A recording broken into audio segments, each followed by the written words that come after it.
So this story is, it all started with Courtney told me he was going to be there at like, I don't know, 9:30, 10 in the morning. And at around 9 a.m., it started to rain. Like, I don't want to say heavy, but I wasn't going out.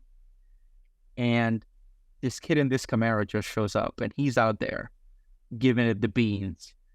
Spun turn one, no fear, kept going. And Anthony said, well, he was at my karting event a couple of weeks ago, and the dude said the fastest lap at the time and left. I guess he had something going on and he left.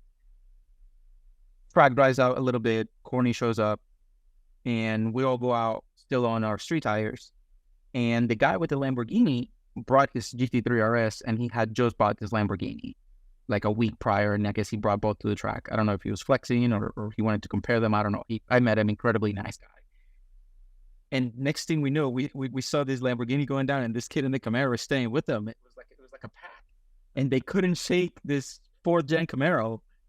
And when the kid came back to the pits, I was like, dude, you're my hero. Like that, it looked so good. I'm sure there's video of it there, but, and you know, I gave him some wisdom. He seemed young and he seemed quite interested in my career and so on and so forth. But then he asked me if I had bought your car. He's like, did you buy that car from Jason Andrews? I didn't buy it from him, but it is his old car.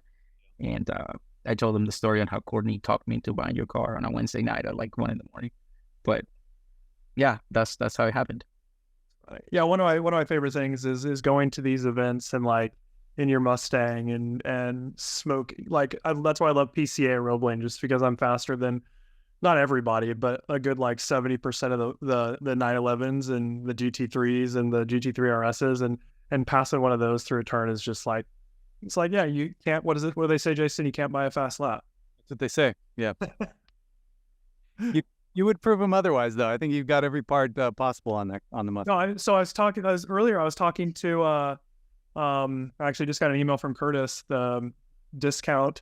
I'm buying the big front splitter, and I'm selling the old one. So yeah, because the GT350Rs, like you see on the website, he's like, if you are serious about tracking your GT350R, you know it'll push it the limit. I'm like, whatever, but at that wing, you need tons of front downforce. Like it is crazy how much better how much more planted I'll be once I get some more front aero, like, or take some out of the rear. It's a real thing on those cars.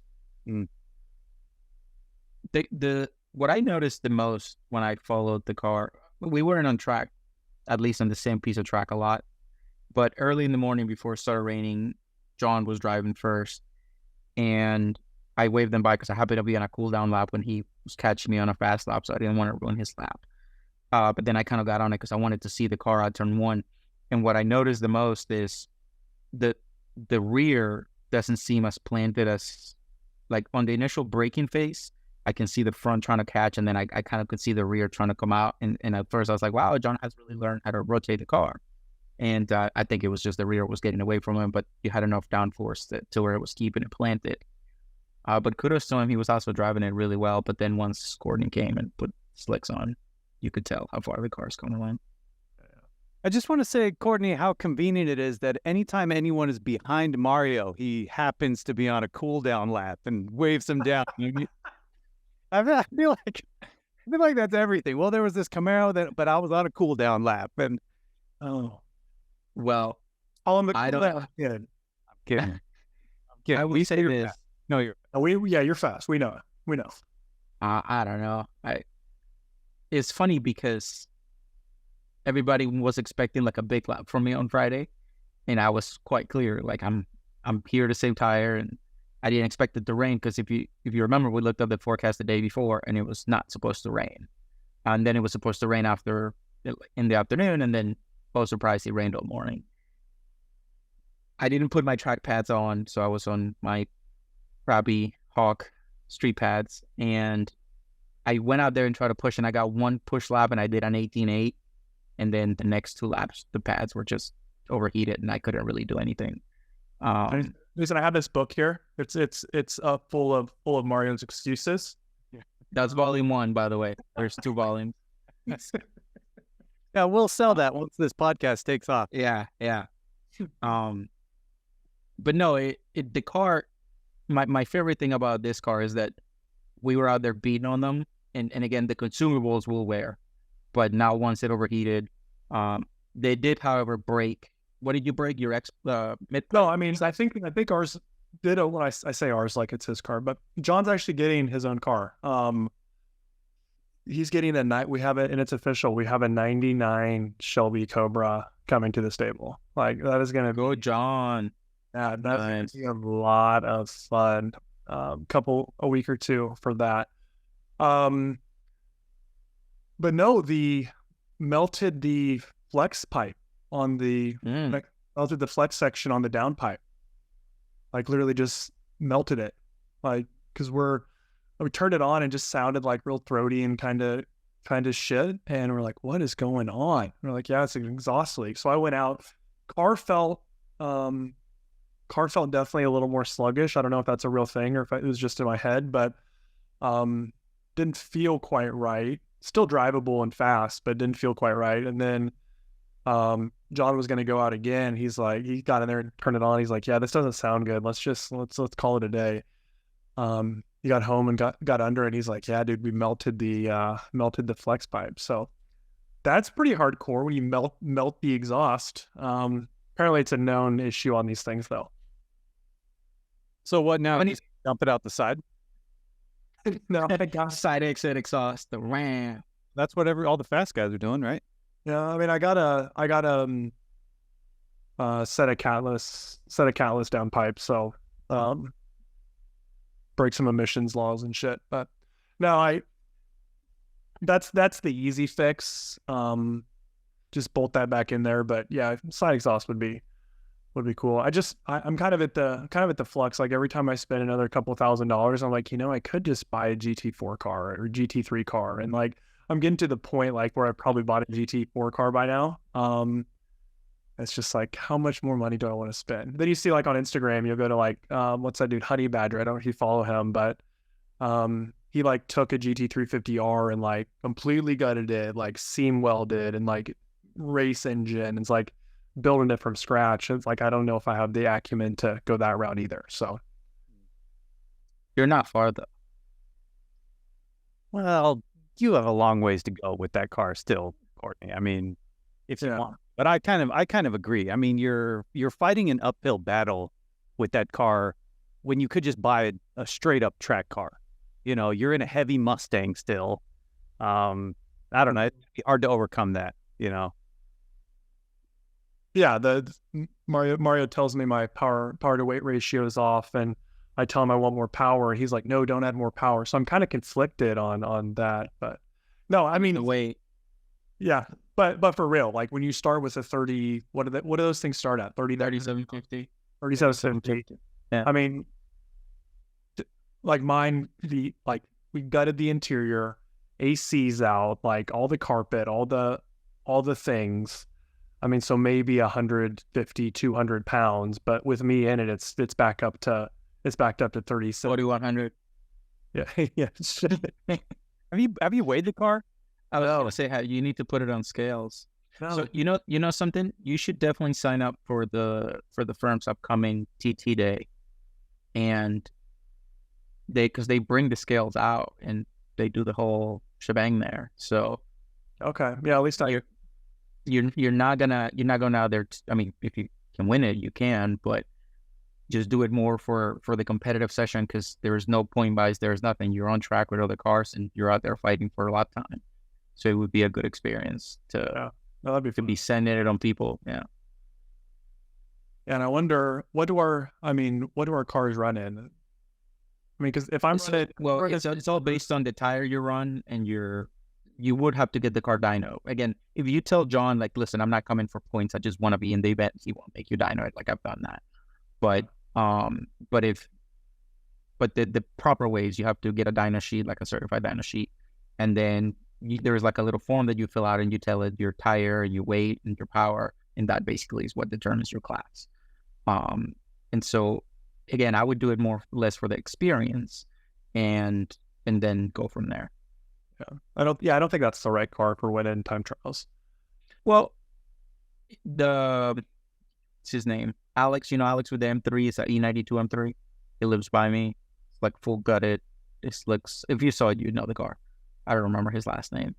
But I think he won his class, and that car is pretty much, the same as our car. It's 30 some hundred pounds, heavy. But so again, it could be, you could have a slower time than somebody in your class and still win, because it's all about the number of points and etc. So, and then all it takes is for somebody not to make the event, and then you get the points and you can win.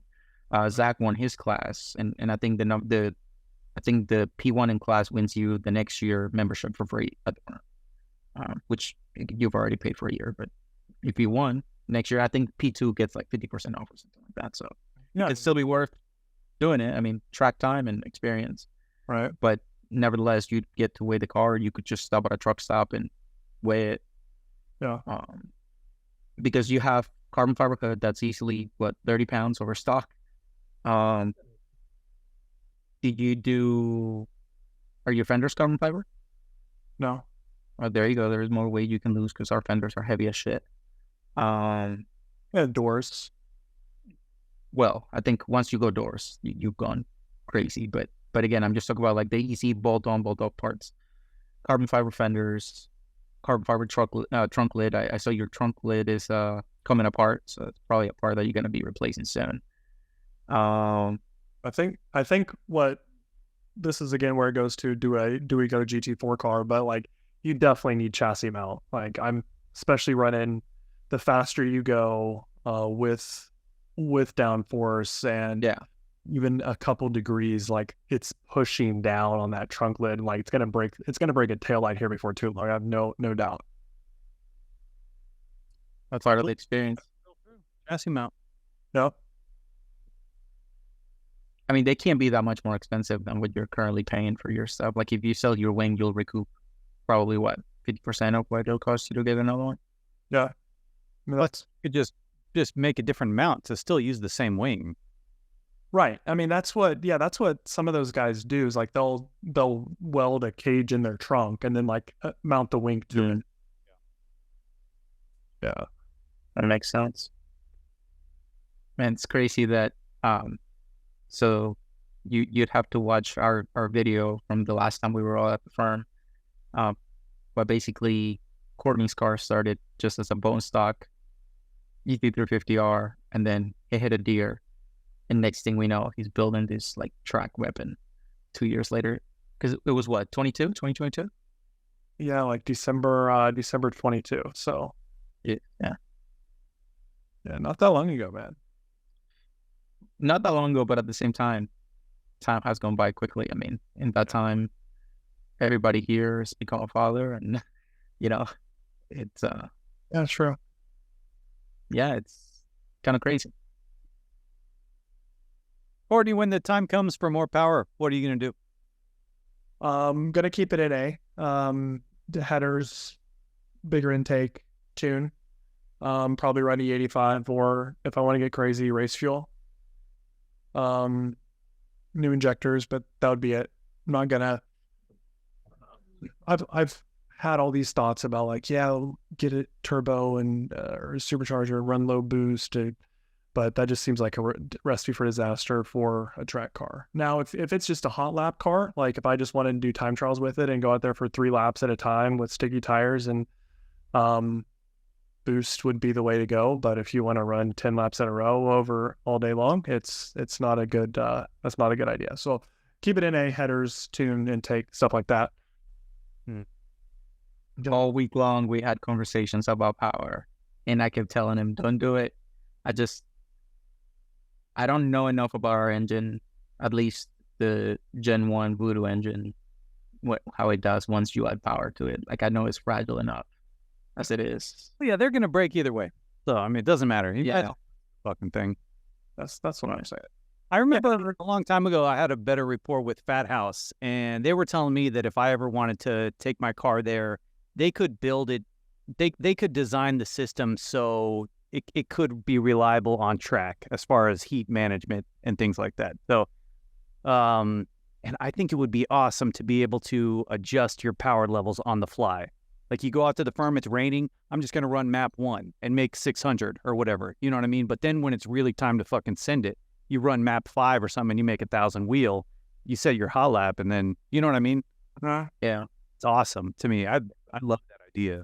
I'd love to be able to map different like engine maps on the wheel, like very F1 style to, yeah. Which Courtney also just bought a new steering wheel. I did. I went back to a circle wheel as opposed to a square wheel. Big difference went from millimeters, right? Millimeters, 330. From 310, went from a 310 to a 330. Because when I was out there last time, I just hopped my dad and my sister came down for a long weekend visit to meet the little man. And I said, hey guys, I have this track day, and my sister's been begging me to go to the track. So we went out there, and just long story short, hopped in, and John's wheel was in there, his American flag wheel. And I took for a couple laps. I'm like, this bigger round wheel feels great. I don't know why I'm fucking with this little square F1 type wheel.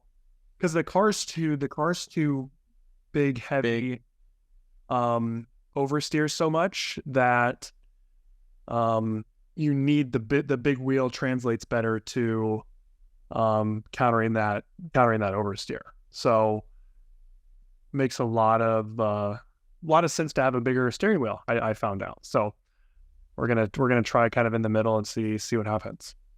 But just gotta be a comfort thing, and I think managing the oversteers, you get more aggressive. That's gonna be great. And Mario still has his little Mario Kart wheel that's, Sure do. big, and but it looks cool. They do look cool. Yeah, it's all for styling points.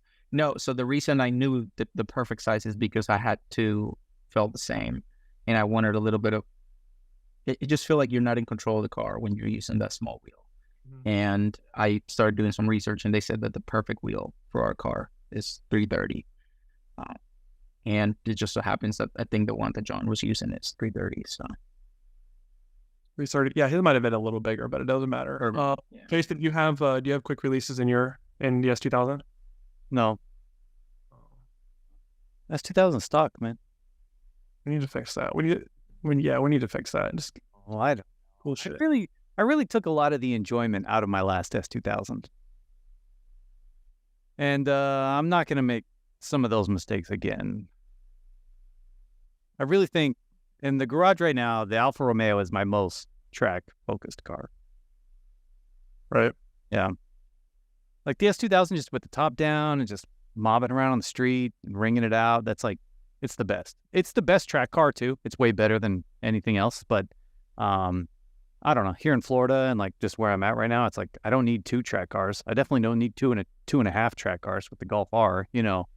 So just gonna, as much as I can, probably just keep it stock. Whatever, and just enjoy it. Maybe I'll run a track. Maybe not. Maybe I'm not opposed to it. What happened to the Tesla? I know you had the Tesla, and now you have a Golf R. What happened there? I sold the Tesla. Go on. I kind of miss the Tesla, to be honest. Well, I told you. I mean, they told me that I was going to move to Italy, and still I think that we're kind of tracking on that, but the time frame is a little bit TBD, right? So they told me I was moving to Italy. I was like, well, fuck, I can't take Tesla because all the electronics and shit don't really work out there. I think you could maybe get away with it with some weird power converters and stuff, but the actual, like the maps and stuff, from my understanding, will never work. I got on the Tesla forums and they're like, dude, it's just going to be easier to sell yours and buy one over there. So I was just tired of watching prices fall and fall and fall on the Model Y, even though it's a performance, like still just losing value. It's like, well, I better just sell it now while I can get something out of it. And found a decent deal on the Golf R, bought it. Been driving that as my daily, and it's cool. Honestly, like I don't have like a deep connection with it though, unfortunately. And so I don't know how long it's going to last. Yeah, if I knew I was staying stateside, like I knew 100% sure, I think I'd buy a Rivian, to be honest, because for daily driving, dude, the electric car for me is the best. Like my Alfa Romeo has only got like 3,500 miles on it. S2000, probably one of the most reliable cars ever. Every time I drive them, there's like something the idle's like, and in my mind, I'm like, oh shit, what the fuck's happening? It's like, I never had any of that in the Tesla. And even like our diesel, like it's got 20,000 miles on it. The other day, like went into limp mode when Andrea was driving it for no reason. I was just like, how archaic is this just for commuting purposes? You know what I mean? Anyways, I've been eyeballing the R1Ts. I think if they come down a little bit more, like you can pick one up in the 50s, mid 50s right now. And that's like the adventure pack, like quad motor, 800 something horsepower one. If I know I'm staying stateside, I think that's going to be my move. Those are sweet cars. Yeah. I got a Cybertruck that's on my street, and I look at it every time I walk my dogs. Now, what do you guys think about those? I think the steer-by-wire is pretty awesome. Obviously, I haven't driven one, but I haven't driven one either. But I know I've seen one on the road, and I've stood next to one, and it's massive. Like if you've ever been in an H2 or even an H1, it's that type of feeling, just of a massive vehicle. The looks wise, I mean, it is what it is, but I don't know if I'd want to drive something that big, like every day. Yeah, size factor is definitely a thing. It's smaller than the Raptor was, and I didn't really have any real issues driving that thing around. I guess it depends what you're going to do with it, but for me, if it's between Cybertruck and R1T, like it's the Rivian for me. It's a little bit smaller. It's probably better at just about everything,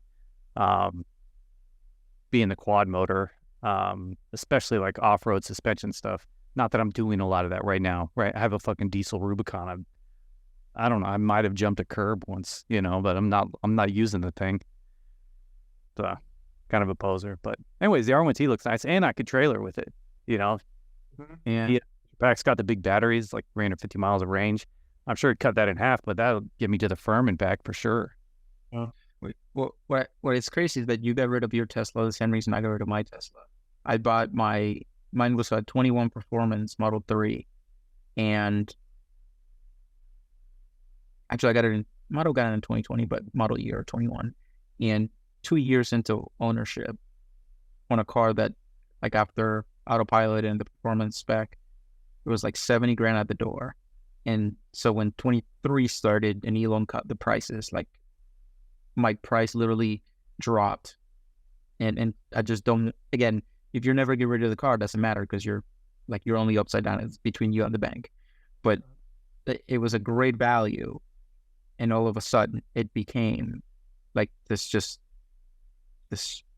big piece of technology on my driveway that I wasn't really using for performance or anything like that. Like I drove it to Tampa and back for work, and that was great, but that was it. And so it was one of those things that I figured I'd get out of it before it became too expensive, and I got lucky. I was able to get my Kia, and again, it's a big change going from a Tesla to a Kia, and it does a little Kia things that we'll probably need a whole episode alone to discuss those, but at least, I'm not 40 grand negative, which is crazy to think that for a while, Tesla was like the hottest thing. Like if you had a Tesla, it was easier to get a Porsche than it was a Tesla for a while. And then all of a sudden you can just walk into a Tesla dealership and like, okay, cool, I'll take two.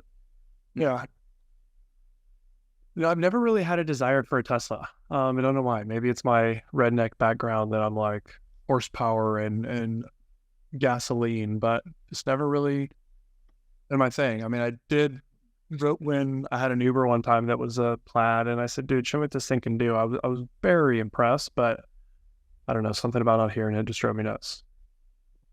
Yeah, I think for performance driving, they're not there yet. EVs. Like when I took the Y on the track, like it was like the numbest feeling ever. I was getting more feedback on my sim rig than I was in that car, and the brakes overheated like one lap in. But I don't know, for just like daily driving, screwing around, like I don't know. For me, they're awesome. Yeah, that makes sense. Yeah, you don't need 500 horsepower to drive around daily. But... You still need the horsepower. I mean. Touche. Well, So for me, the coolest thing was autopilot, and I know there have been updates since I got rid of my car. I got rid of mine in June of last year, so about a year ago. Um, but when I first got it, autopilot wasn't like you could go on a road trip to Tampa, so about 90 miles from Orlando, and barely touch the wheel. It was like right before they did that update that you had to touch it like all the time. I'm not saying I would sleep on my trip to Tampa, but I wouldn't pay much attention, and it would drive like it would. I probably did, I don't know, 8,000 miles on autopilot. It was great. And then every so often an update would come out, and it became more like, keep your hands on the wheel, do this, do this. And I get why they do that, but it lost a bit of appeal to me. But as a tech person, like I actually had an app. I had connected my Mac to my Tesla. I could control things from the Tesla from my computer. Like it from a tech perspective, it was quite cool. But like I said, when the prices just dropped that much, and I started to lose some range on my battery. Like when I first got the car, I used to get between 300 and 310 because I don't drive fast. Like I would put her autopilot at 70, and but then like I said, a year and a half in, full range would get me like 280. So I lost about 30 miles of range in a year, and then just progressively got worse. And so I figured I would get out of it before the battery was an actual issue. And I basically broke even when I traded in for the Kia Stinger. So for me, it was more of a scared of the thing. And I'll tell you this, the quality is what I really, so as a car person, when you buy a car for 70 grand, you could walk into Lexus or something and get a car for 70 grand and it will ride like a Lexus. Quiet cabin, not a lot of road noise. And you're always going to have road noise on an EV because there is no engine noise. So there's some. But like the panel gaps and the rattles, and I would take it to Tesla and be like, there's a rattle, and they'll be like, yep, that's what they do. And that really, like, okay, well, I guess that's what you get now for 70 grand. But then you have to come to terms that you pay that price because of the tech and what it is, not because it's a luxurious car. And that took some adjusting too. But at least the rattle's not coming from like your camshaft position sensor or if you over the head or a valve. You know what I mean? It's like, those are the rattles I really don't like. Yes, but so again, if you get that rattle on a new car that you just paid, north of 40 grand, they'll fix it. Because they all have them, right? Like no car is perfect. Acuras will do it, Mercedes will do it, BMW will do it. Of course. Yeah. It's funny, you mentioned the idle on your S2000. Every S2000 in the world, like idle surges. And you've had two of them, so I'm sure you know that. But you could drive that car for 300,000 miles and it'll be fine. Yeah. Still annoying. Yeah.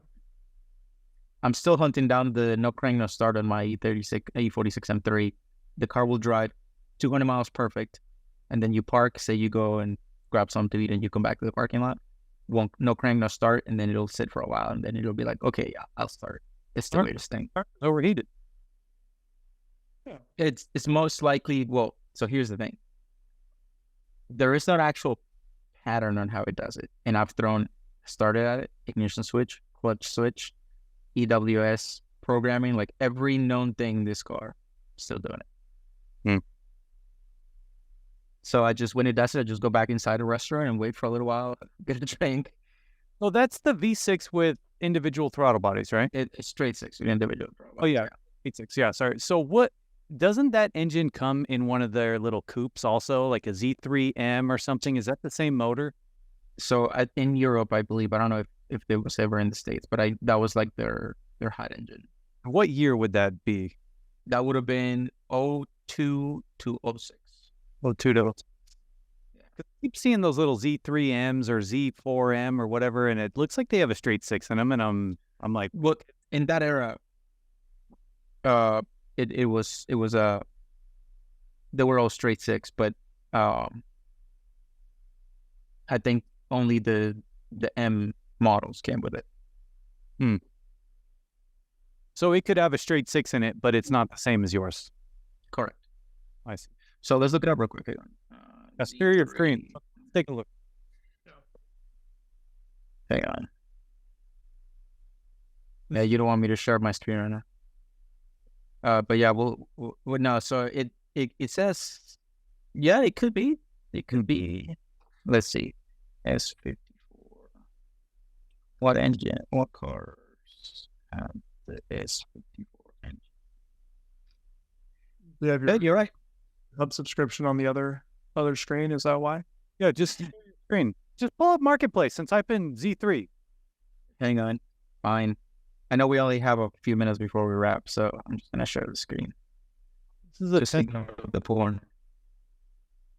Yeah, go to Marketplace. So, nope. Let's see.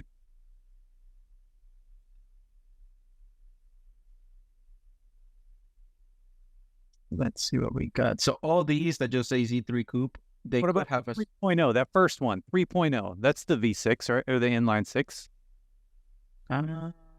yes, but I doubt. We'll see if they have a Okay, man. automatic. So no, this is not an S54 engine. That's not the engine. Oh, okay. Yeah, it would have to be an M. I eyeball those and be like, that looks like an interesting car. They're super fun.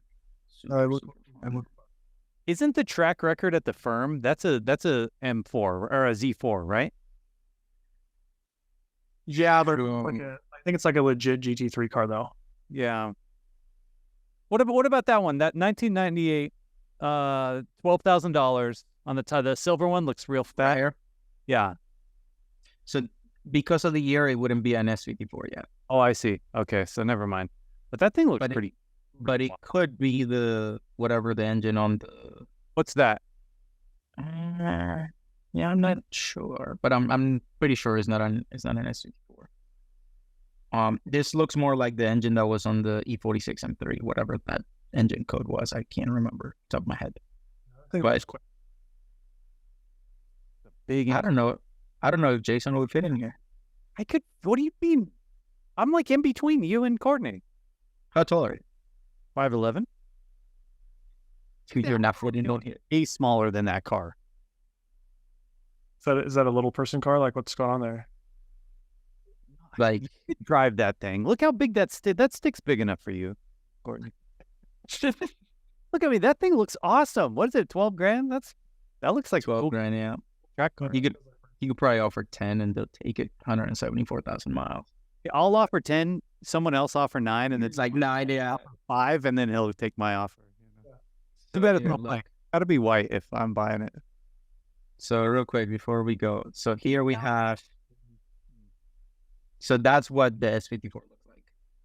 Okay, so instead of the like intake runners, we really are seeing those. Okay, I see that. Yeah, so these are your ITBs and then iconic valve cover gasket. But so we know. Hang on. Yeah, and that's the CSL airbox. That's what over in Europe there was a model called the CSL, and it would come with this crazy intake. Courtney, John's Mustang on Facebook or no? Yeah, let me see if I can find it. Or Mario, just look it up. Yeah, if you send me a link to it, I will. Let's see. Was it a 99 Cobra? Yeah, I don't know if it's. It's the one I saw. Yeah, I'd say it's in Little Rock, Arkansas. So maybe Oh yeah. Hang on. see if I don't know if the listing's still up, but because it was a 99 Cobra, right? mhm. Georgia, Tennessee. See if I can find the link. I'll text it to you. Hopefully they didn't remove it. Buy that car for a second. What's up? I thought that was the car you were gonna buy. Yeah, I was, but it worked out that. Oh, so this is no longer available. Yeah, they removed it. So I'll put a picture here in the chat. But to wrap up, I want to tell you how we convinced John that. I can't hear you anymore. Yeah, you've muted yourself. People are I unsubscribing. want to BMW. I'm gonna tell you the analogy I use. Hang on.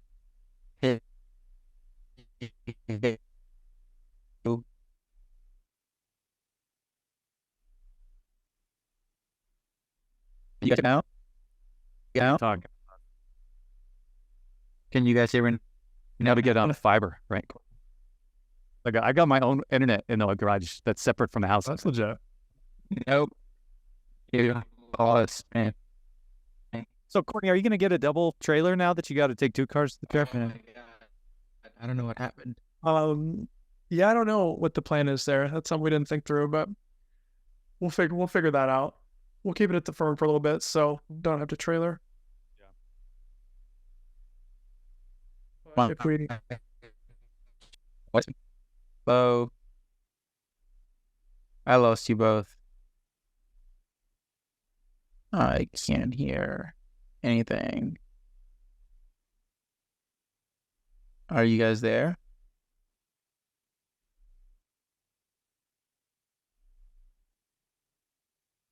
Ah. Hello. Mario, I just sent you the link to John's car. Ah. Hello. Yes. Can anyone hear me? Oh, I back? Oh my God. I don't know what happened. I could hear you guys and I couldn't hear you guys. Check I just sent you the Facebook link for that Cobra. Did you send it on Facebook Messenger? Yeah. Okay, got it. All right, I will post it and share my screen. Once again, hopefully that doesn't break the chat again. It was dicey there for a second. Yeah. Is that a carbon fiber hood? Huh? I think it's pretty.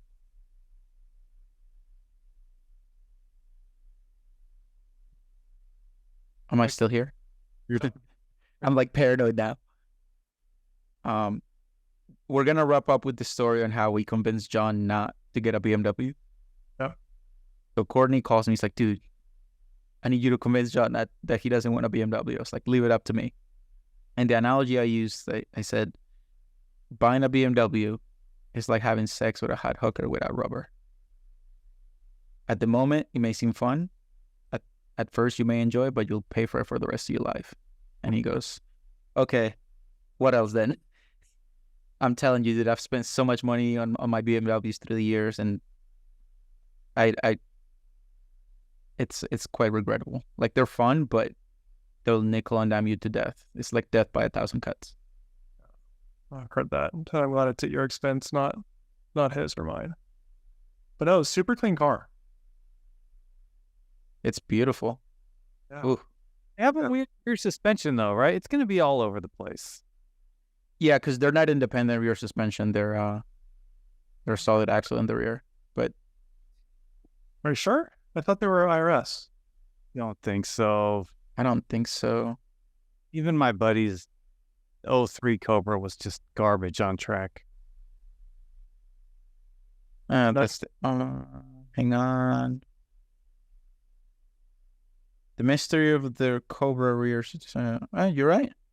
It is IRS. Look at that, Courtney with the knowledge. Oh no. Yeah, we'll see. We'll see how it does on track. I mean, it's good for him. Congratulations to him. Like, yeah, he actually get it. What's that? Does he actually get it? Week or two. It's in Arkansas, so that's part of the problem. But shipping it over. that's from my brother. This is actually my sister-in-law's coworker that has it. So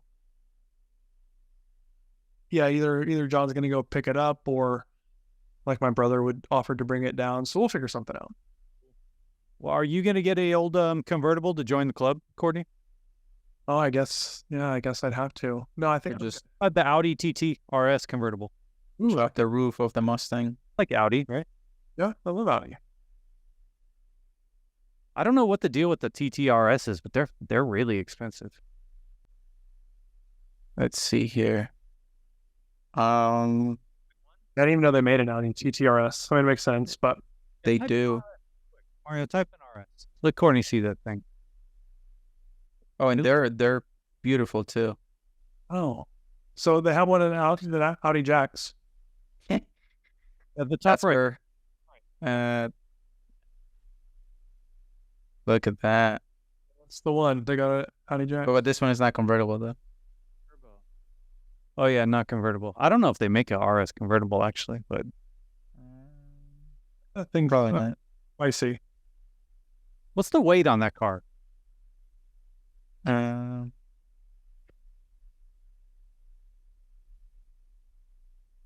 3329.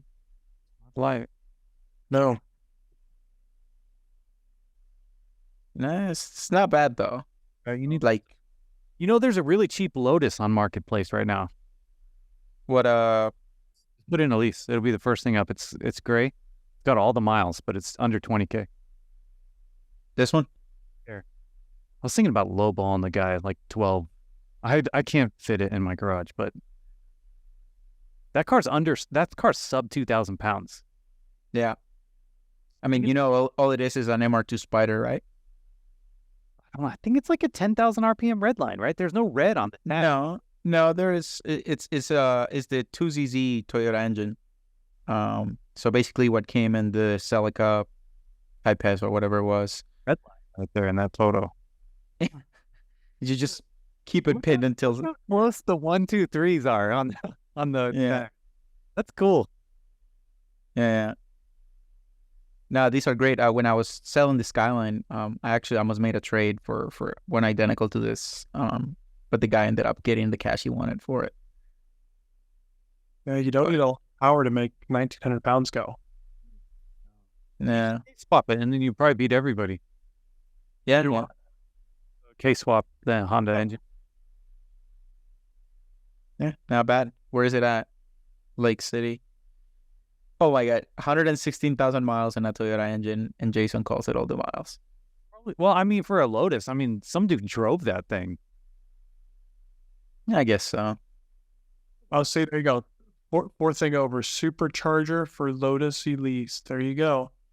Here you go. For 2,100, you're sub 2,000 pounds and power weight ratio better than any car almost anything out there. Yeah. So this Lotus Elise is basically one of these, but a carbon fiber chassis. But it's basically Lotus just bought a Toyota chassis and made it look cooler. But that's all it is. Is what you want. Yeah. That car's garbage. I had one of those cars for a little bit. I had one as well. Mine was white. Yeah, I never had one. Can't join the club there. The little go-kart, like you could drive this on the sidewalk. I actually did drive it on the sidewalk, and it was quite fun. I believe it. RMT. I went to the sidewalk and drove backwards. There's what is it? The Sky, Pontiac Sky. There's a guy around my neighborhood that's got a body kit on his, and dude, the thing looks Yes. good. Also, I don't know anything about it, but every time I look at it, I'm like, what a garbage car. But It's the Saturn Sky. Yeah, the Pontiac was the Solstice. Pontiac was Solstice. Saturn was the Sky. whatever. Yeah, whatever. It's got a body kit on it, so like a different front bumper and everything, and the thing looks like pretty good. Every time I see it, I'm like, what kind of Porsche is that? And then I look closer, I was like, oh, it's that. He tricked me again. Again. F. Yeah. Yeah. All right, my dudes. I think this is. Hey, yeah, this was fun. This was fun. We'll. I thought you said, hey, can we hop on a Zoom for 15 minutes? I thought we were just gonna like plan and scheme, but no, Mario just looped us in. This is podcast episode number 1. Yeah, got to start somewhere. Otherwise, we just plan and not get off the ground. But we would, and I would have kept putting it off. So appreciate Look it. at this dude. We need this dude on the podcast. Hang on. Oh yeah. Maybe he's gonna be. Does that sure say rape? Okay, it says babe. Never mind. We'll bleep that. We don't want to get it out. We'll get that in post. Yeah. Editing this. Well, I think the most qualified is Jason, but I can take a stab at it. I don't have any time. I'm happy to donate some time to record the podcast, but I can't take any post-production time. All right. So Mario's got you just have to deal with my questions then. You'll figure it out. Fair. All right. My dudes, have a great night. Thank you for a great Bye-bye. first episode. Bye now. You guys. Later.